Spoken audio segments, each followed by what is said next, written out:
This was a typical off-road event, and the drive to it wasn't easy too. Not that it gave us a taste of what was waiting, maybe we were just warming up. 30 cars, all Tata. The whole idea behind this drive was that 4x4s should be given the terrain that they deserve.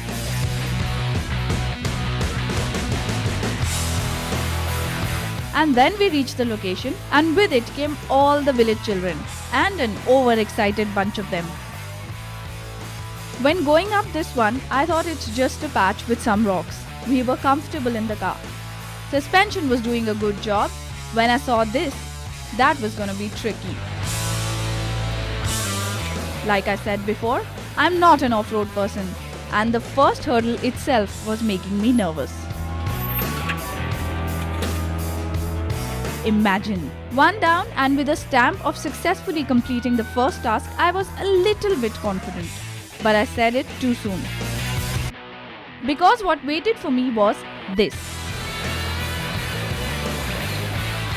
So I stood at one corner thinking this will be fun.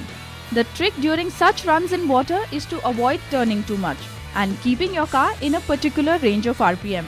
In my case, it was 2000 to 3000. With the same torque, the car manages to cross it with ease. And once out, pump your brakes a few times. This is to make sure no water remains in the brake pads.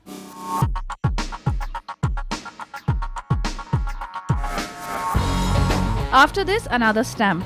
It was through narrow muddy roads with branches of trees falling on the windscreen.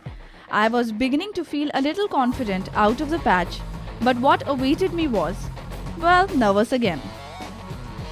The team of Tata Motors Full Throttle deserves a special thank you. These guys were on their toes instructing, helping just about everyone.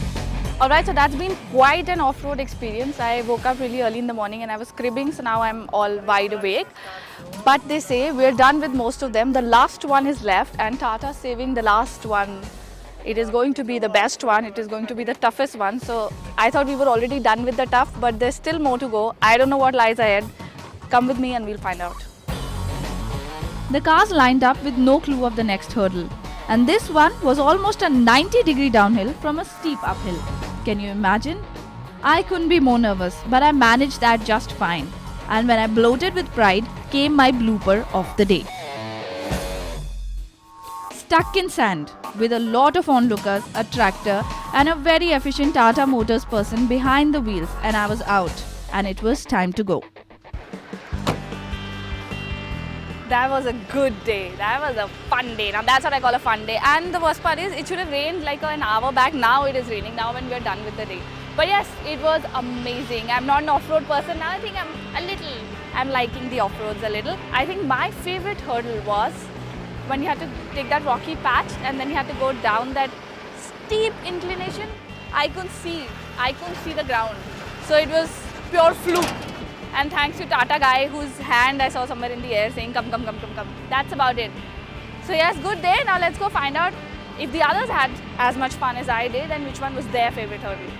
My favorite hurdle was the one yesterday, the water hurdle, which was towards the beginning of the course, where it was about 500 meters of water.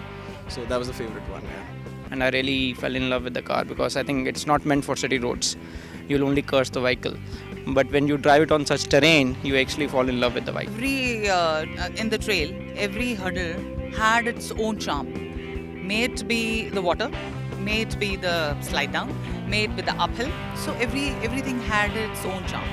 So trail was all in all wonderfully wonderful. The track was really great. The management was amazing, but there were a few challenges which stood out, like the last one, which was like a 90-degree uphill thing, and you go downhill. Actually, and you couldn't see, the driver couldn't see what's there ahead. It was so steep, but then I think we did it successfully and the car didn't get stuck, so that was great. When the car got stuck, it was a mess because it was a slush bed. It was a bit too deep and we were driving it a bit too fast. I think the speed was a bit too much, so yeah, it got stuck in between, but then yeah, we had a tractor which came and rescued us, so we couldn't get out of it by ourselves, but then yeah. One that was with the rocks. In fact, it was a straight inclination. It was actually big challenge, in fact, but then everything was just fine. It was real smooth. In fact, it really put my vehicle on the test.